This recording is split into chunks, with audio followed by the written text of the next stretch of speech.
Alors, bonjour à tous.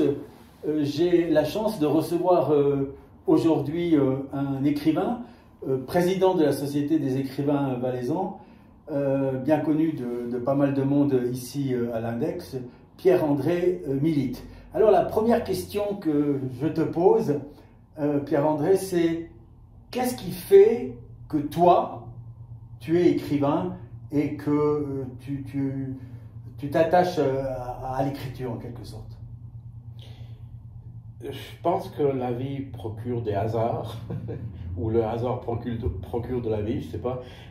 J'ai eu la chance d'être né dans une famille paysanne où mes parents lisaient des choses complètement différentes. Et puis j'ai eu la très grande chance d'avoir une sœur qui avait 5 ans de plus que moi, qui, quand elle est rentrée en adolescence, a commencé à ramener des choses à la maison, des livres, des disques, des trucs comme ça. Et très rapidement, je suis entré dans le monde de la poésie grâce à l'œuvre poétique. Ça, tu es en train de parler de ton enfance en quelque sorte, Oui, adolescence. Oui, enfance, adolescence, préadolescence. J'avais 14 ans quand Roselyne est arrivée à la maison avec l'œuvre poétique de Léo Ferré qui a mis en musique Baudelaire, Verlaine, Rimbaud et Apollinaire. Et j'ai lu Les Fleurs du Mal à 14 ans. J'ai rien compris, mais je trouvais ça très beau. Donc c'est par la poésie que je suis entré. Et puis ado, j'ai beaucoup écrit. J'ai fait... Donc tu as écrit déjà dans l'adolescence. Dans l'adolescence, j'ai beaucoup écrit en copiant les maîtres, en essayant de faire du Verlaine, en essayant de faire du Rimbaud. Donc dans le champ poétique. Dans le champ poétique, oui. Puis après, j'ai eu de la curiosité de lire plein de livres différents, d'écritures différentes, pour arriver dans l'endroit où je me situais le mieux, c'était de la poésie. Et puis, qu'est-ce qui a fait passer à la publication? Après l'écriture intime pour soi ou pour ses proches, qu'est-ce qui t'a décidé à te dire je me mets dans le champ de l'édition? Les belles années d'adolescence, il y avait un groupe passion qui s'appelait l'Artère, avec Jackie Laguerre, avec Jean-Bernard Jacot, Jean-Bernard Gillot, et qui avait une revue de poésie qui vendait dans la rue. Et puis j'étais au collège à Martigny, puis j'ai croisé un gars qui faisait partie de ce groupe-là, puis je suis venu. Et puis on a fait 1 ou 2 spectacles de poésie au Petit Théâtre, au début du Petit Théâtre. Et puis j'ai participé à un concours d'écriture de poésie dans une association en France. Et on m'a répondu que c'était très bien ce que je faisais, que je n'étais pas retenu, mais qu'ils me proposaient une publication. Donc j'ai été confronté, j'avais pas 20 ans, et j'ai dû payer, je ne sais plus, 1000 francs ou quelque chose comme ça, pour être publié en France. À 200 exemplaires qui n'ont jamais été vendus en librairie. Et puis voilà, ça c'était le premier. Puis après, la vie, elle a été ce qu'elle a été. J'ai continué à écrire, mais j'ai plus cherché à publier. Et puis j'ai publié 2-3 petits trucs où justement ma soeur avait tapé à la machine, puis on avait fait des photocopies, puis on distribuait à droite et à gauche. Et quand j'ai pris ma retraite politique en 2008, j'ai décidé que le temps que je passais à la politique, je vais le passer à l'écriture. Ce qui représentait entre 5 et 10 heures par semaine. Donc assez rapidement, il y a eu une production assez importante et j'ai envoyé un manuscrit à 3 éditeurs de Suisse romande qui faisaient de la poésie. Il y en a un qui m'a encore jamais répondu, ça fait 12 ans. Il y en a un qui m'a répondu qu'il avait trop de choses à faire, que c'était pas possible. Et puis il y a les éditions d'autre part qui m'a répondu que, et c'était très touchant, Répété qui me dit: je fais plus de la poésie parce que ça se vend pas, mais celui-là je veux le faire. C'est comme ça que ça s'est fait. Et puis alors c'était une entrée dans le monde des écrivains. Et sur ce premier capital d'avoir un livre publié à compte d'éditeur, j'ai présenté ma candidature à la Société des écrivains valaisans et j'étais très très très fier d'être reçu Et puis je faisais partie des écrivains, donc c'était assez touchant. Et puis alors là, si j'ai bien suivi ce que tu as dit, c'était pas mal de poésie, pas mal d'écriture sur la poésie, etc. Mais si je prends le dernier livre que tu as écrit, je crois, Itinéraire fourvoyé, là on est dans un autre registre. C'est quoi le saut qui t'a amené finalement à la prose? La poésie, c'est quelque chose que j'ai appris à faire, que je sais faire. Et j'avais envie d'aller plus loin. Et puis, mon travail d'écriture, je travaille avec des concepts, avec des contraintes. Tous mes livres sont basés sur une contrainte ou un concept. Et puis, ça me va assez bien. Puis après, je me suis dit, mais il faut que j'essaie de faire d'autres choses. Et à un moment donné, je me suis parti dans une histoire un peu abracadabrante de dire, il y a dans une ville qui ressemble un peu à la ville de Sion, dans une époque qu'on ne sait pas, il y a des voitures, il y a la radio, mais ça pourrait se passer à une autre époque. Et il y a des chemins, des itinéraires à faire dans cette ville. Et j'ai imaginé une personne qui fait ces itinéraires, mais dans mon habitude d'écriture avec la poésie, c'est toujours des petites séquences qui ont des envolées poétiques ou une écriture poétique. Et cet itinéraire est répété 5 fois, vu par des gens différents. Et c'était ça mon histoire, c'est de dire... Donc là, on est en train de parler de Itinéraire fourvoyé, publié chez BSN Press. Donc c'est un livre de 2022 qui est encore en librairie. Il y a certains chapitres de ce livre qui sont très, disons, dans la lecture, elle n'est pas facile immédiatement. Hein. Je pense que tu vois, auquel je fais allusion là, où on a le sentiment de lecteur d'avoir des lettres qui se suivent sans une manière un peu anarchique. Alors, tu peux expliquer comment tu en es venu à ces bouts-là? L'idée de ce livre, c'était, j'ai commencé il y a 25 lieux dans la ville, à 25 moments différents. Et les moments, c'est la minute, l'heure, la journée, etc., etc. Et puis, j'ai essayé de faire des croisements, dire il faut que les itinéraires se recoupent sans qu'ils soient pareils. Et je ne suis jamais arrivé, donc j'ai réduit à 15 lieux et 15 moments. Et ce qui fait que, selon le cheminement, l'événement est le même, mais il se passe à un autre moment. Et il ne se passe pas dans la même continuité. Donc, en fait, c'est 15 tableaux, c'est 15 petites histoires. Et puis, pour faire le lien entre l'une et l'autre histoire, il y a des fois des choses qui sont un peu surprenantes, un peu comme ça. Qu'est-ce qui fait que c'est une jeune femme qui... L'idée aussi l'idée de thème de livre, c'est on se lève le matin, on doit faire quelque chose, on a l'intention de faire quelque chose, on va là pour faire quelque chose, puis il y a un événement X ou Y qui fait qu'on est détourné, et puis on fait autre chose. Mais est-ce qu'à la fin, on va arriver quand même à obtenir... Est-ce que ce dernier livre-là, donc Itinéraire fourvoyé chez BSN Press, est-ce que ce dernier livre, il a été écrit dans la foulée, ou il y a d'autres écrits à côté, encore de la poésie, etc., où tu te concentres sur ce manuscrit? Généralement, je travaille sur un projet, et je vais du début à la fin, en restant dans le projet. Mais pour souffler un peu, je m'accorde des libertés d'avoir un deuxième projet qui est comme ça. Mais ce livre-là, ce texte-là, a été écrit il y a 7 ou 8 ans. Il a été gardé au frais alors? Il a été gardé au frais, oui, pas tout à fait. Je l'avais envoyé à des éditeurs, puis il n'y a personne qui m'a répondu, ou il y a 2 ou 3 personnes qui m'ont répondu que ça ne les intéressait pas, que c'était trop compliqué, que c'était pas dans leur ligne éditoriale. Et puis après, les hasards de la vie, j'ai repris ce manuscrit, je l'ai raccourci, j'ai retravaillé ce manuscrit. Puis les hasards de la vie ont fait que j'ai rencontré Giuseppe Meron de BSN Press. Puis je lui ai parlé de ce manuscrit, puis il me dit « envoie-le moi ». Et à la lecture de ce manuscrit, il s'est aperçu qu'il l'avait déjà reçu il y a 7 ou 8 ans. Et puis il m'a dit « mais moi c'est la première version que je veux publier, c'est pas celle que tu as retravaillée ». Donc j'étais assez content. Donc un manuscrit peut vivre une vie un peu parallèle, un peu différente.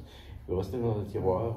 Puis alors, pour changer un peu de discussion, tu as pris récemment la responsabilité de la présidence, enfin récemment, il y a un moment, de la Société des écrivains valaisans. Alors peut-être nous dire, sans parler des projets, on va parler tout à l'heure des projets, mais de manière générale, quelle est l'utilité d'une telle association?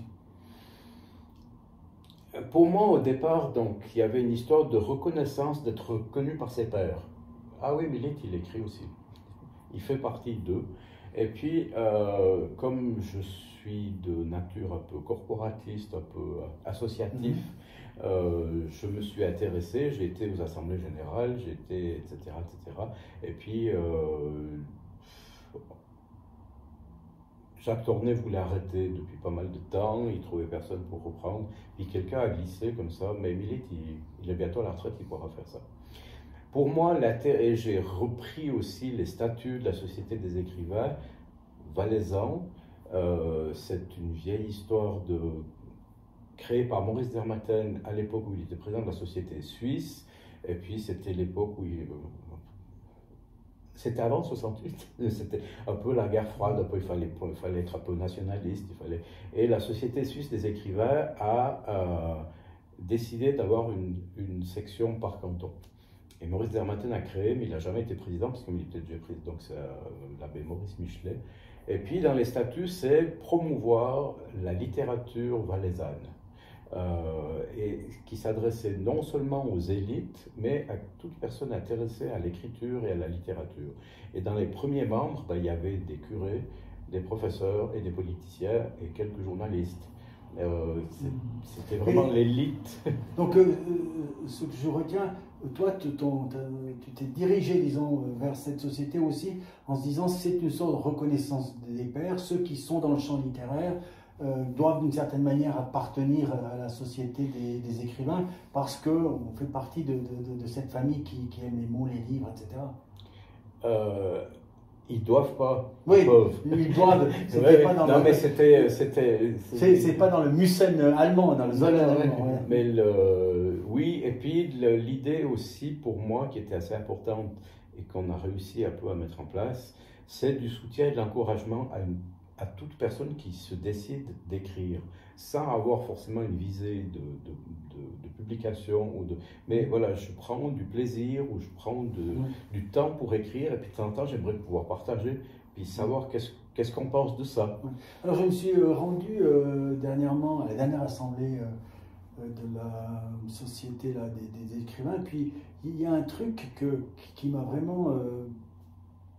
disons, qui m'a interpellé, mais vraiment de positive manière, c'est qu'il y a beaucoup de jeunes. Il y a beaucoup de jeunes qui étaient dans cette salle. Il n'y a pas que des vieux briscards. Il y a vraiment... alors peut-être dire un mot sur comment s'organise cette jeunesse du livre et des lettres. D'ailleurs, j'aimerais dire à ceux qui nous écoutent, il y en a quelques-uns qui sont jeunes, vous aimez les mots, vous aimez lire, alors vous pouvez adhérer à la Société des écrivains et vous serez reçus par des pairs jeunes. Oui, des pairs jeunes. Tout à fait.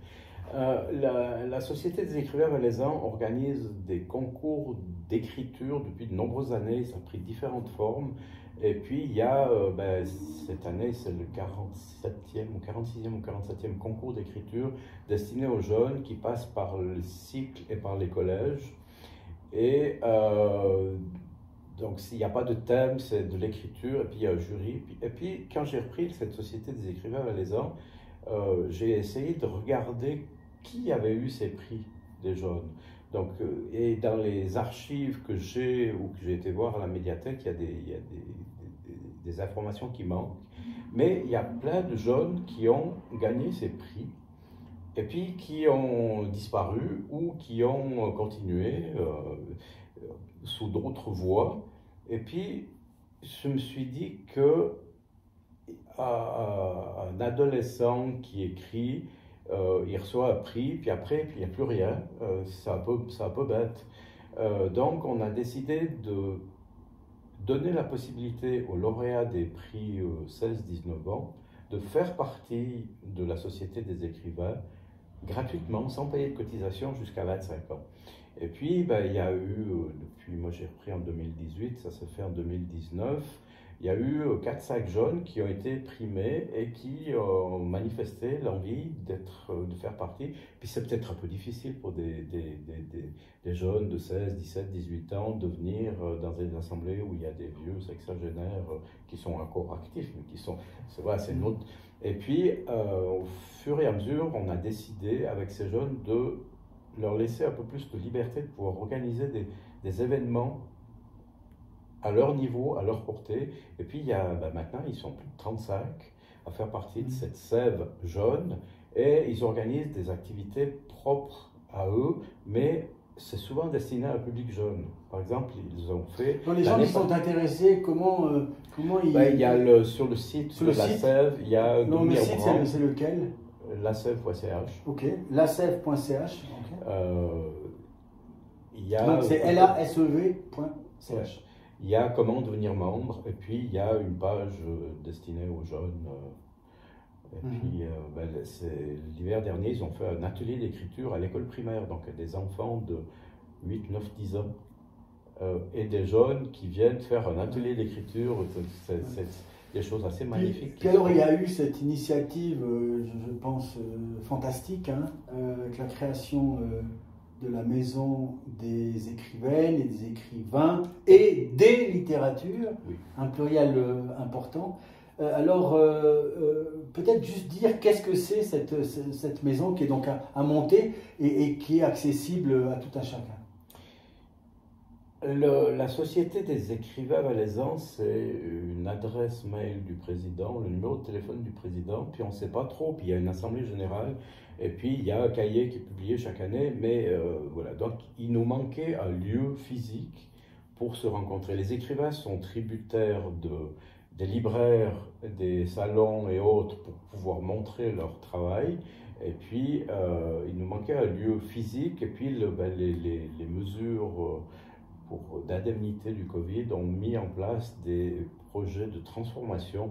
Comment faire pour toutes formes d'institutions culturelles de se transformer pour aller vers un public qui peut pas venir. C'était le Covid, il y a un public mais il peut pas venir, comment est-ce qu'on fait? Et puis il y a eu plein de projets de transformation et nous on en a déposé un en disant mais si on dit d'un truc virtuel, d'une adresse mail, on trouve un lieu physique pour que les écrivains puissent se rencontrer, partager.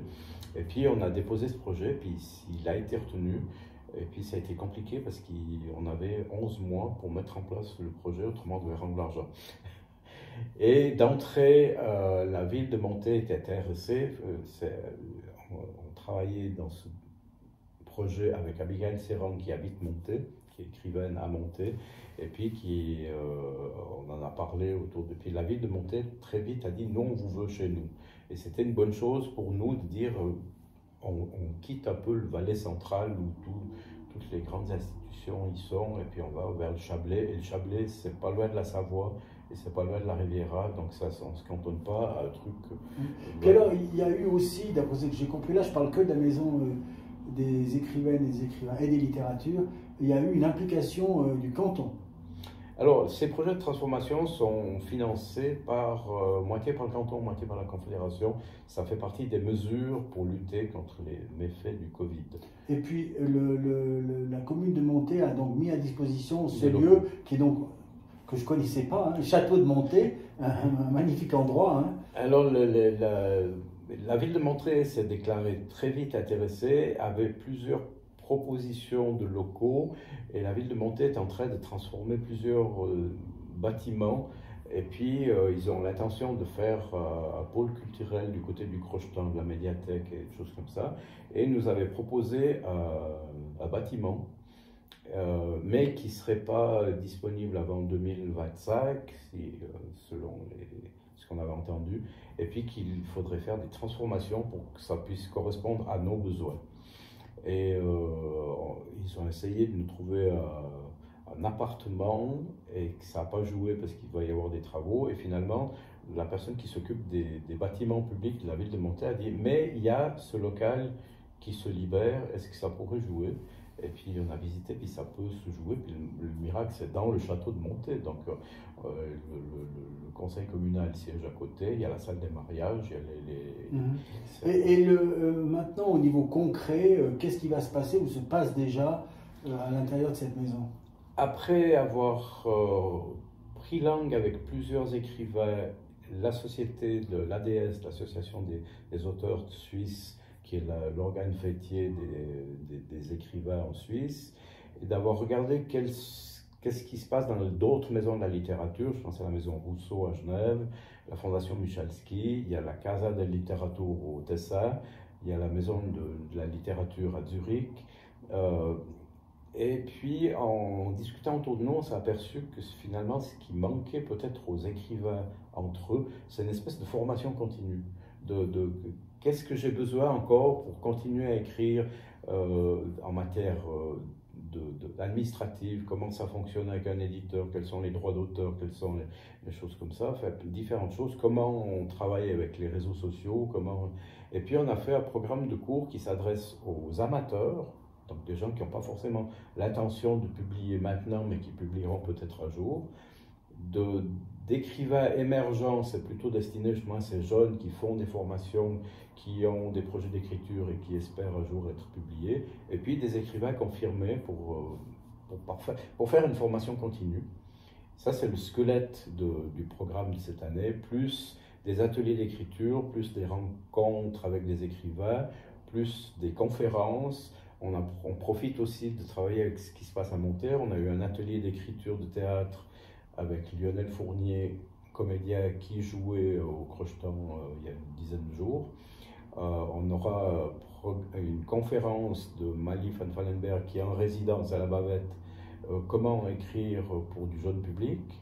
On aura un masterclass avec Noël Reva, donc voilà. Puis après, c'est en fonction de ce que les écrivains vont nous apporter, soit en termes de propositions, soit en termes de demandes. Moi, j'aurais besoin de ça. Donc là, il y a une ouverture, et ceux qui offriraient quelque chose, ceux qui demanderaient, il y a des propositions qui peuvent être émises par les uns et par les autres, et qui sont analysées par la Société des écrivains. Alors, c'est la MEL, la Maison des écrivains et des littératures, a son propre comité. Il y a Abigail Serran qui est directrice, et puis il y a il y a un petit aspect, je me suis dit que je vais quand même aborder ça avec lui. Donc nous deux, on a des sensibilités de gauche. Il y a toute cette problématique qui a surgi, notamment dans les administrations, sur le langage épicène. Et je ne sais pas si c'est une question de vieux jeu ou bien pas, mais j'ai envie de dire... par exemple, pour prendre Noël Reva, je dis, mais Noël Reva est un écrivain. Est-ce que ça vous choque que je ne dise pas Noël Reva est une écrivaine? Moi, ça ne me choque pas dans le sens où la personne qui dit, elle assume ce qu'elle dit. Et puis, on prend ou on ne prend pas.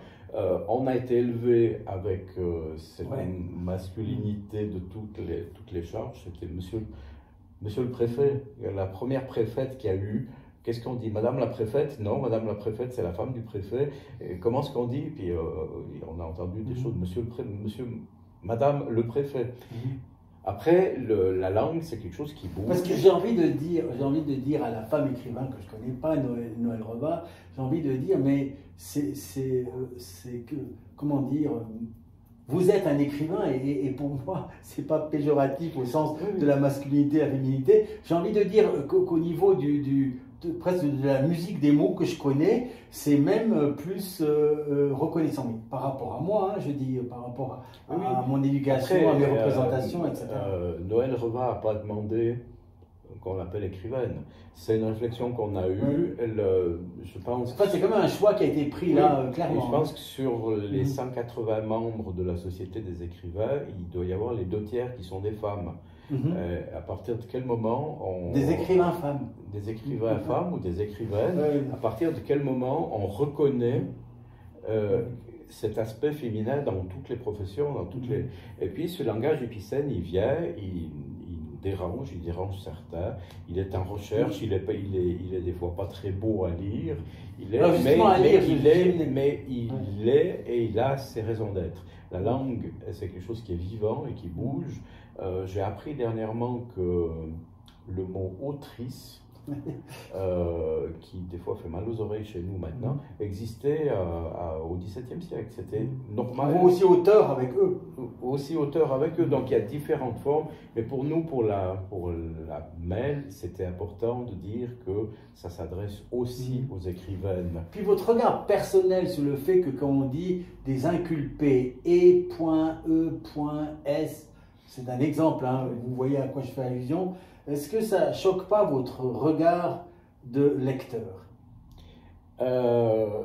Il a choqué un peu, et puis après, il choque de moins en moins, et je pense qu'il a vraiment sa raison d'être, et puis c'est Pierre-André Mélitte qui parle, qu'il a sa raison d'être, et puis tant pis s'il nous fait mal aux yeux pendant quelques temps, mais il nous fait déjà moins mal aux yeux.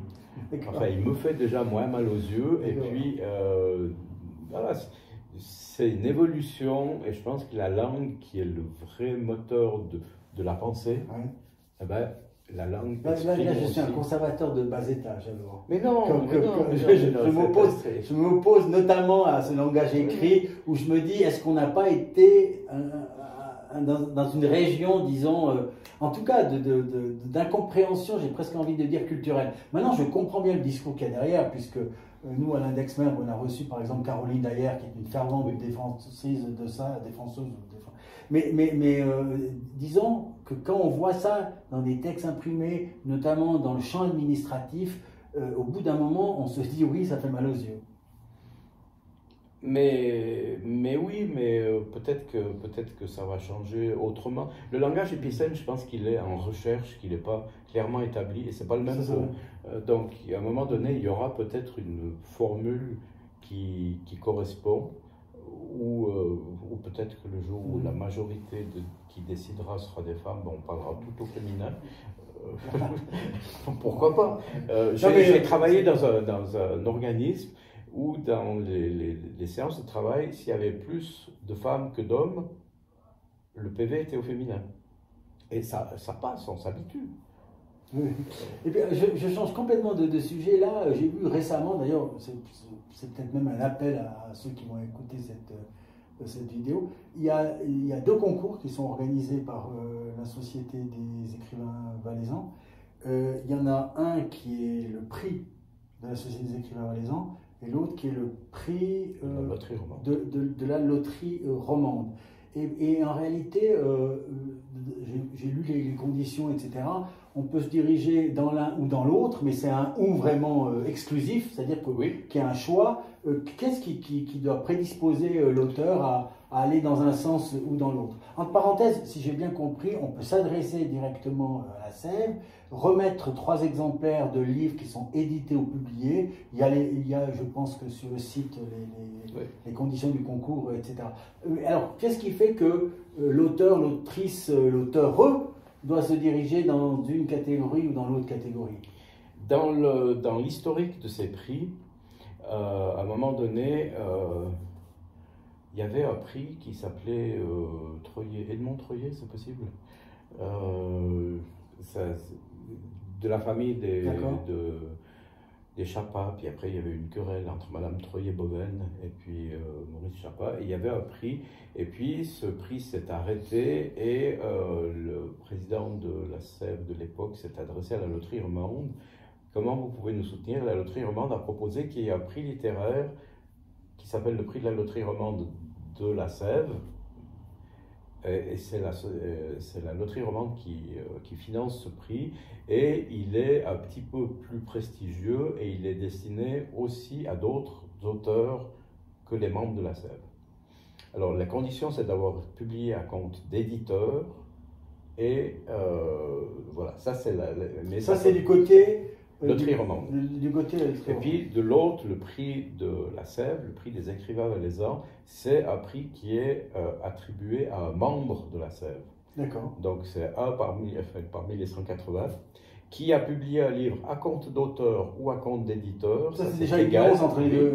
Parce que dans la Société des écrivains, sur les 180 membres, il n'y en a qu'une soixantaine qui ont publié à compte d'éditeur et qui correspondent au statut de professionnels de l'écriture selon les critères de l'Office fédéral de la culture, de tous les services cantonaux. Donc c'est pour les membres et quelle que soit la publication.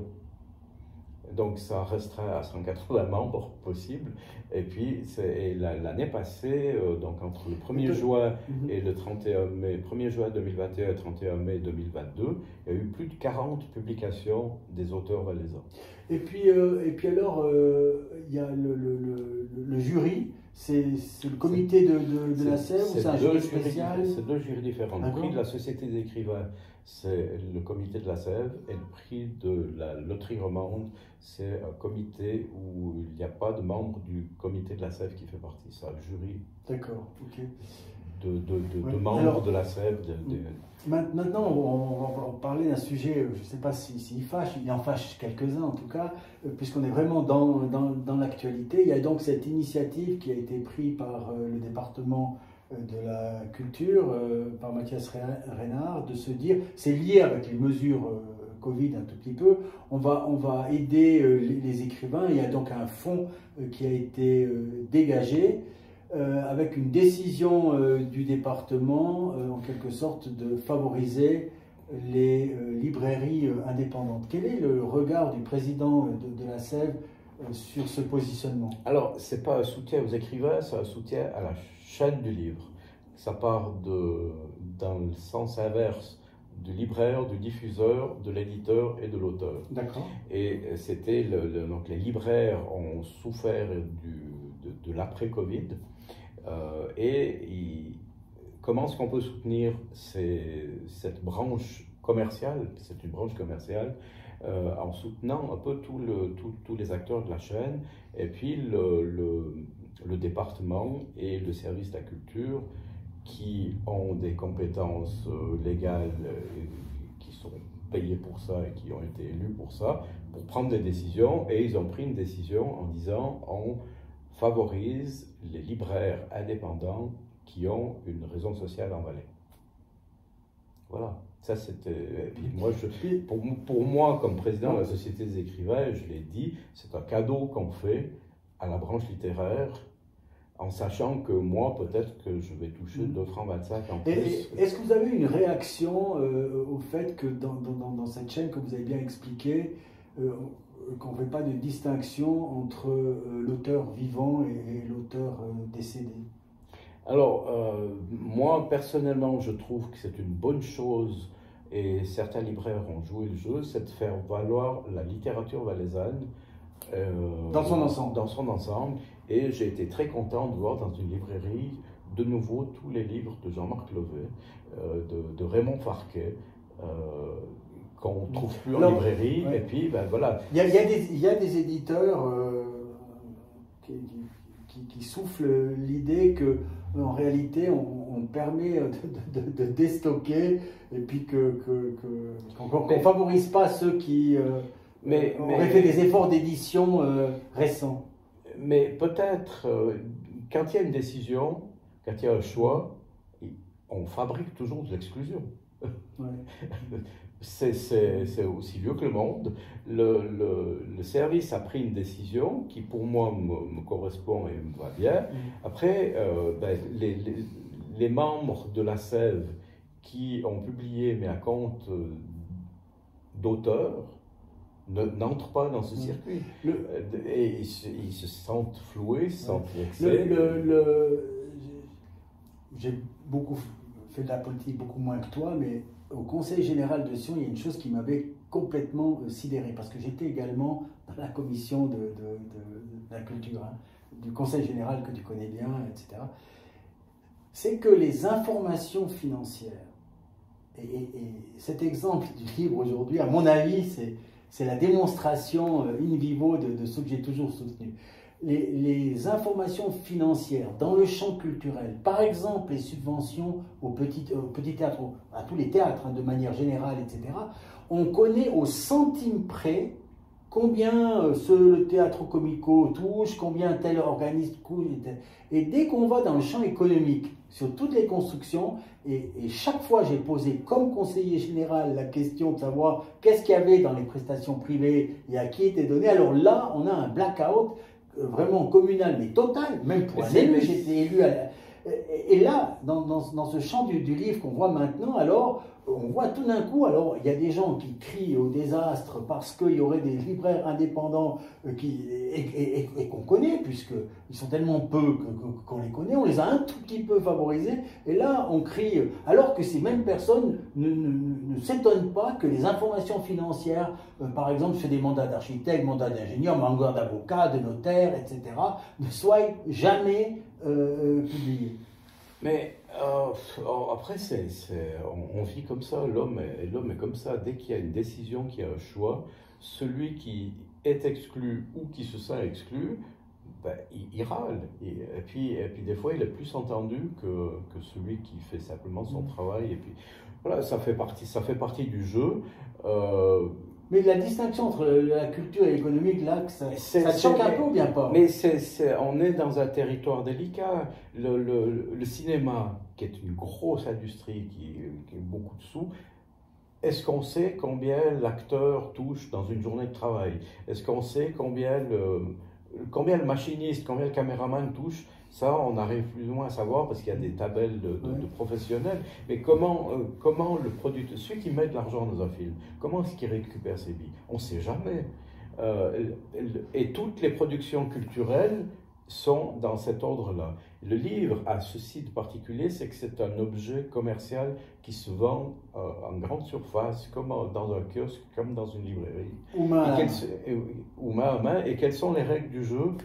Et les règles du jeu sont différentes d'une manière de produire et de vendre le livre. Il y a quelques années, il y avait un jeune gars ici à Sion qui venait au marché tous les vendredis et qui vendait sa propre production.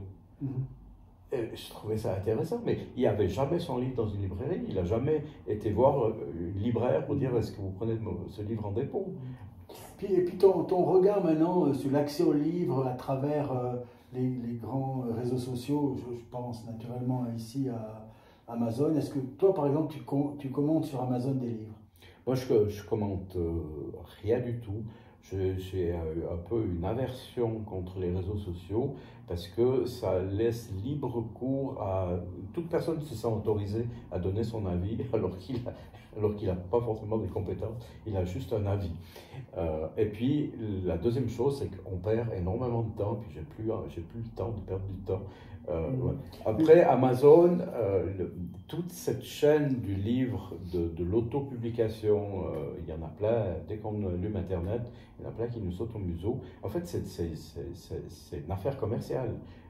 Tu payes X centaines ou milliers de francs pour avoir ton livre publié. Parce que c'est vrai et après, que l'écrivain... tu te démerdes pour vendre, parce que c'est pas ce qui est vendu sur le site d'Amazon aux États-Unis. L'écrivain, en réalité, il cherche un éditeur aussi par besoin de reconnaissance. Il y a une sorte de légitimité qui est attachée au fait d'être dans l'écurie de tel et tel. Est-ce que je dis juste à ce sujet? Oui, oui et non. Oui, c'est juste, c'est comme ça. Mais en même temps, un éditeur reconnu par la Société des éditeurs, par l'Office fédéral de la culture, c'est quelqu'un qui a un savoir-faire et qui a une certaine exigence de qualité. Donc moi, quand j'ai encore le souvenir de ce mail de Pascal Rébété qui me dit « ce livre, j'ai envie de le faire », c'était un éditeur qui est un bon éditeur, qui reconnaît mon texte comme ayant de la valeur et pouvant être défendu. Alors c'est un gage de qualité. De faire de l'autopublication, et il y a certaines boîtes qui ne contrôlent rien du tout. Donc on envoie un manuscrit, on envoie un PDF, et puis ils le publient comme tel avec des erreurs de mise en page, avec des erreurs des fautes d'orthographe, des choses comme ça. Ça ne met pas en valeur un texte. Je dis souvent à mon épouse qui me conteste ce point, parce qu'elle est professeure de français, j'ai toujours pensé que dans les rédactions, les dissertations, les textes qu'on envoie au collège par exemple, il y avait pas mal de subjectivité dans la réception et la délivrance de la note. Ce qu'elle conteste parce qu'elle dit, il y a une... Mais si je prends par exemple le dernier livre donc sa préférée de Sarah Clavien-Fardel. De Sarah Clavien-Fardel. Ou non, pas Clavien. Non, Sarah Jolien-Fardel. Jolien-Fardel, Jolien-Fardel. J'ai cru comprendre qu'elle avait eu accès à d'autres maisons d'édition qui avaient refusé cet écrit, qui est un succès total. Et si je prends le même titre, un livre fantastique que je recommande à tout le monde, sa préférée aussi, de Michael Perruchou, qui est vraiment un livre fantastique, magnifique. Hein, un livre magnifique. Ah, je suis très content et bon, il a eu son édition, mais je suis presque sûr qu'un livre de cette qualité-là, je ne le connais pas, mais je lui demanderai la première fois que je le verrai, je suis sûr qu'il a dû être présenté à des maisons d'édition. Ce que je veux dire, c'est que cet accès à ces maisons d'édition, c'est quand même quelque chose qui tient de la rencontre, du hasard, etc. Ça tient beaucoup au hasard. Au hasard. Oui, je pense, parce que je prends les éditions d'autre part que je connaissais bien, qui ont des difficultés, je ne sais pas s'ils vont survivre ou pas.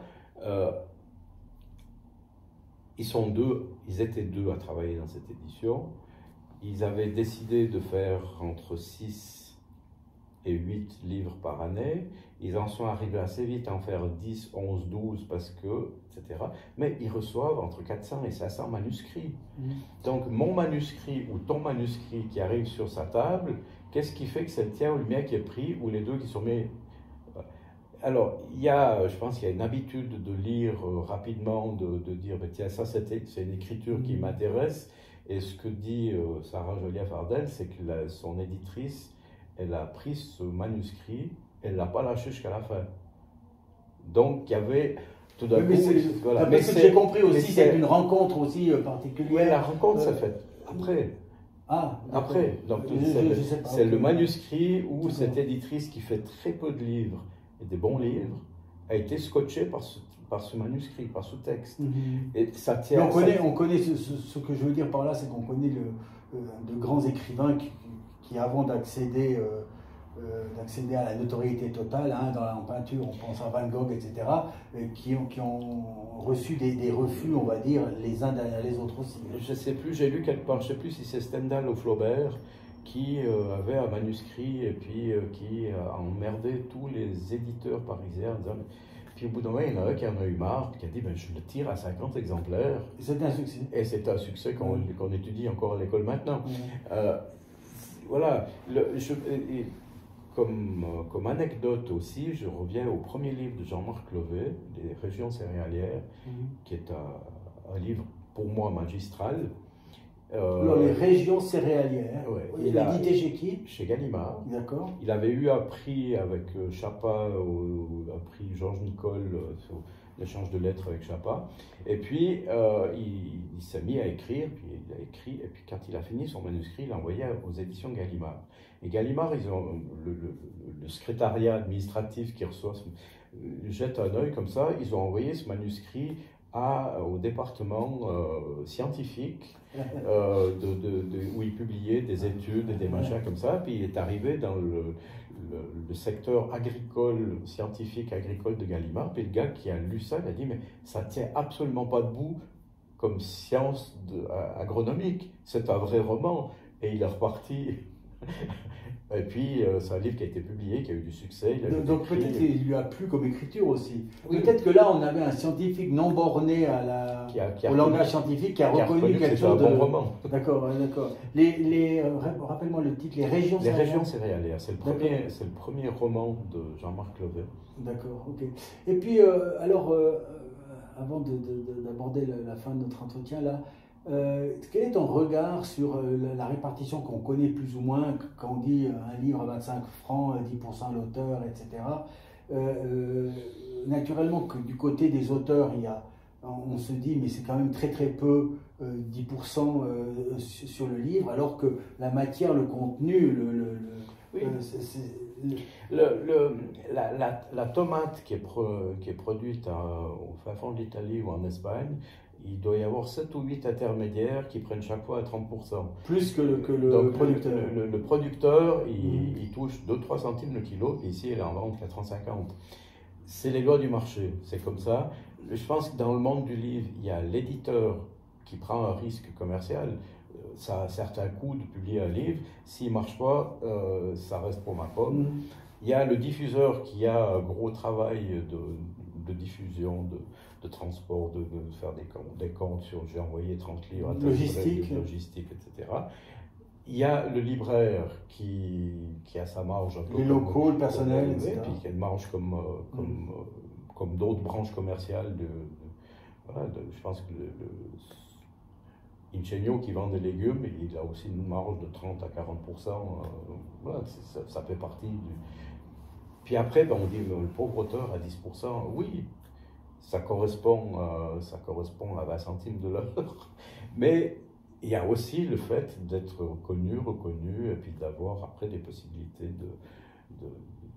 de toucher à notre argent. Mais c'est pas le peintre qui travaille 8 heures par jour dans son atelier, c'est seulement quand il vend une œuvre qu'il touche quelque chose sur son travail.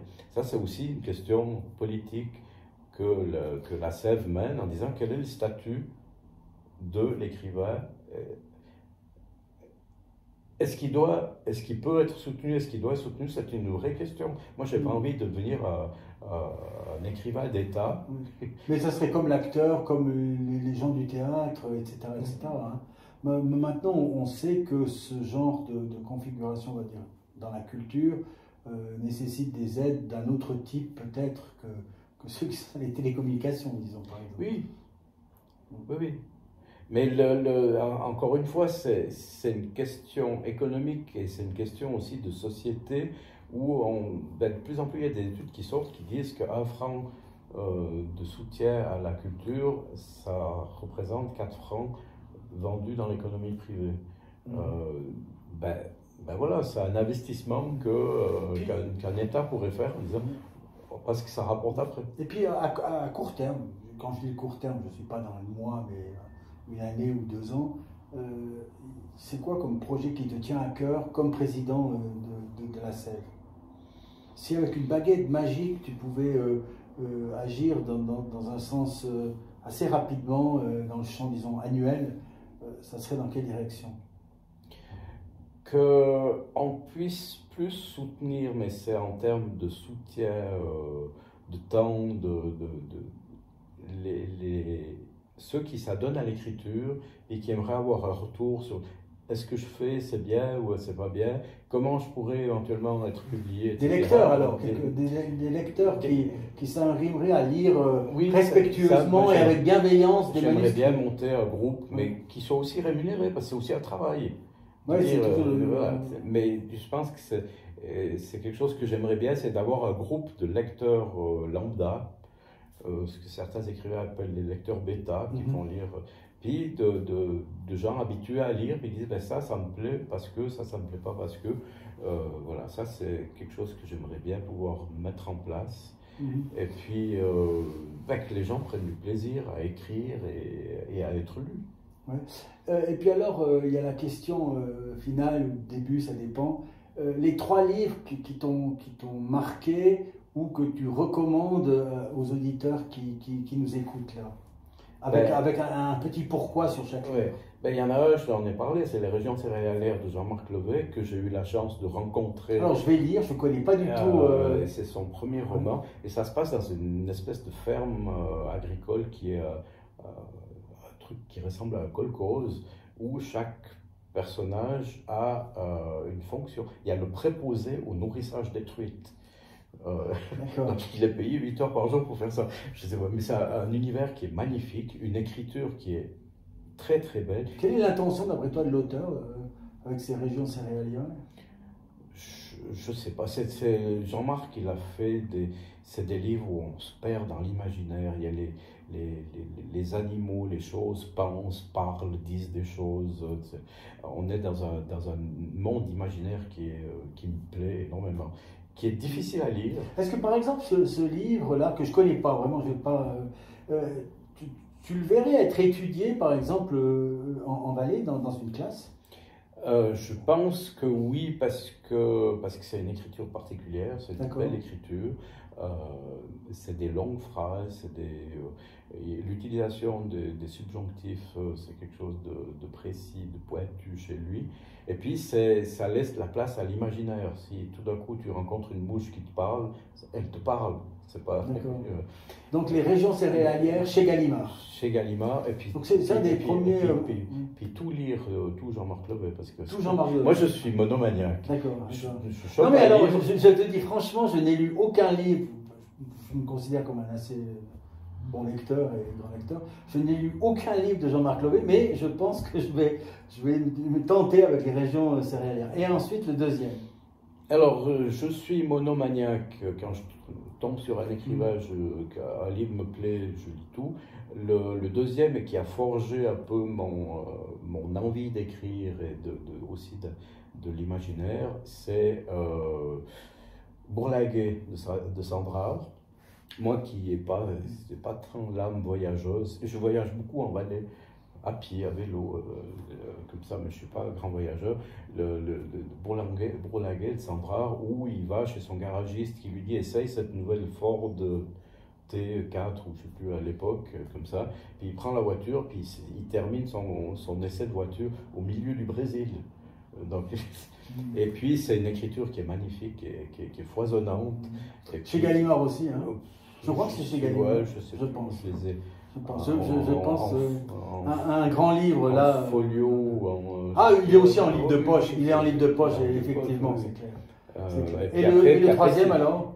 Et le troisième, j'hésite, mais je vais dire les chroniques de la haine ordinaire de Desproges. C'est le Poix-Seuil. Et là, on est dans un autre registre. Desproges était un être absolument magnifique, qui était capable de dire des choses, mais avec une écriture qui était magnifique. Il y a des choses où tout d'un coup tu t'aperçois que c'est de l'alexandrin. Et les chroniques de la haine ordinaire, il y a des choses monstrueuses, mais qui sont dites avec tellement de grâce. Et je pense à une histoire d'une espèce de fonctionnaire qui, à ses heures perdues, fait les petits dessins, chercher les 7 erreurs entre deux dessins qui sont pareils. Puis il fait ça, et puis il s'emmerde. Et puis, parallèlement, il fait ce même genre d'histoire pour des revues pornographiques. Donc, on laisse imaginer toutes les différences qu'il peut y avoir entre deux dessins. Et puis, tout d'un coup, Desproges basculent et on regarde par la fenêtre et il y a 7 choses qui ont changé depuis le début. Il y a le portail qui s'est entrouvert, il y a 7 erreurs dans le même texte. Et Desproges, c'était une écriture absolument fantastique, et puis qui a fait plein de choses. Et je me souviens d'un spectacle où tout d'un coup il dit « On me dit que des Juifs sont entrés dans la salle. » S'ils ont payé leur place, ils peuvent. Alors Pierre-André, un grand merci pour ce moment. Merci à toi Stéphane.